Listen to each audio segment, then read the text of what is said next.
I, straight out of college, worked for State Farm and got married while I was in college, and so we started a family. And when my son was born, after about 8 years at State Farm, I quit to stay home.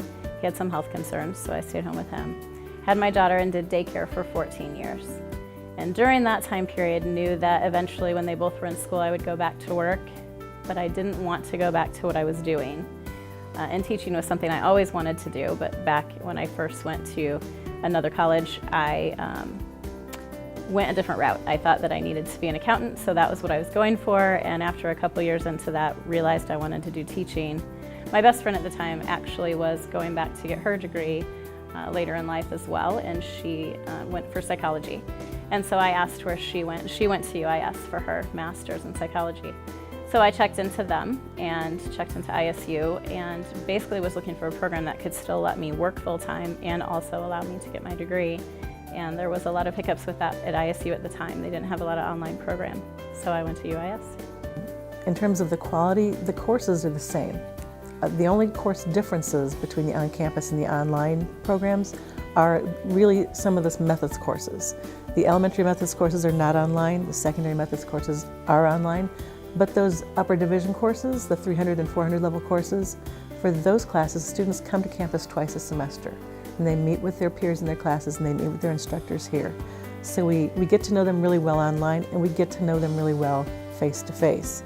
We also have TEP faculty advisors, so it doesn't matter if you're in an online program or an on-campus program, you have that one-on-one with somebody who knows you really well, a full-time faculty person. Well, obviously anything to do with English was right up there for me. Specifically took an Arthurian Lit class that was way fun, and I didn't expect it to be. It fit my schedule, so I took it and was really pleasantly surprised at how much I really liked it. In fact, bought all the movies that were to the books that we read and watched all them and still own them. So that's really fun. I like to bring some of that in, and teaching one social studies class, I do get to bring some of that into their history, which is fun. There isn't anything where those who pursued online degrees are at any sort of disadvantage. I really think a lot of what happens with teaching is instincts. And I'm probably going to sound a little biased because I love Sheri Bettis, but her instincts and the skill set that she has that allowed her to be successful as an online student are what also continues to influence her success in this building.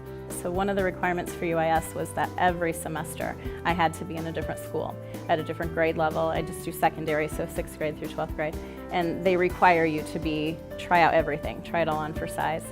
And while we're doing that, we're applying some of the skills for whatever classes we're learning at the time. So they're really good about working together, the different professors, and making sure that that experience is a whole experience and not a part. So being able to get the whole experience and try it on for size in a classroom and see it put in action, or ask the teacher at the time if something I'm doing is this, hey, I'm learning this, am I going to really use it? Or, how does this translate? Was phenomenal. The students have the same needs. They're afraid of the same things. They're excited about the same things. It doesn't matter if they're in person or they're online. So my teaching philosophy isn't really different when I teach online. It's just figuring out where the students are and what they're hoping to get out of the class. And the technology field is an exciting one. This is a semester-long course. I could teach it for 4 years straight and something different every semester. So part of what I do is figure out where the students are and their technology needs and figure out where they want to go, and we kind of adapt to that. I think it's really important that you have good time management skills, because you're kind of on your own doing it, and you will have deadlines for certain things that you need to follow, but getting the work done before those deadlines is something you're going to need to manage yourself. So organization, time management, some leadership qualities possibly would make it a lot more successful. It's not supposed to be easier. It's a little bit different, and it actually takes a little bit more time. It's not less time, because you're not sitting in a college classroom for 2 or 3 hours. So expect to spend that 2 or 3 hours that you would be in that classroom doing something else in your jammies if you want to. But I think that's kind of a misconception that some students have. When you finally get to do what you've wanted to do your whole life, I can't tell you how that feels. And so it's been amazing. And I've had the experience of working in another school district, and I have to say that being here, it's just home.